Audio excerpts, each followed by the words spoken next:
Assalamualaikum warahmatullahi wabarakatuh. Saya Reynolds dari kelompok 3 akan memaparkan sebuah eksperimen yang menjelaskan fenomena mengapa plastik berisi air tetap tidak mengalami kebocoran meskipun ditusuk menggunakan tusuk sate. Saya Najwa dari kelompok 3 akan menjelaskan eksperimen hukum Pascal.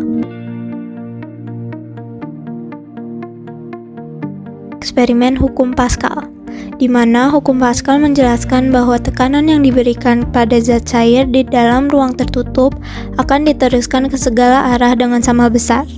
Hal ini terjadi pula ketika cairan dalam gelas dihubungkan melalui sedotan. Cairan tersebut akan seimbang pada ketinggian yang sama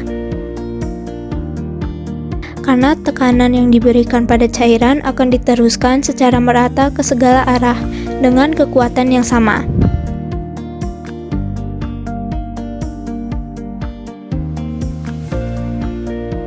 Kenapa ya plastik berisi air ini tidak bocor?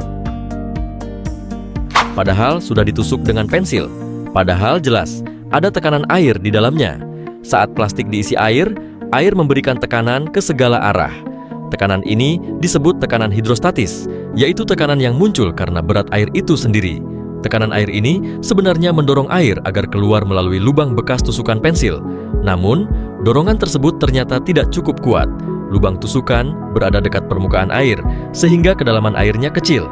Karena kedalamannya kecil, tekanan hidrostatisnya juga kecil. Akibatnya, gaya dorong air yang mendorong keluar menjadi sangat kecil. Di sisi lain, plastik bersifat elastis. Saat pensil menusuk plastik, plastik tidak robek besar, tetapi justru menekan kembali ke arah pensil. Plastik menutup rapat celah di sekeliling pensil, seperti karet gelang yang mencengkeram benda.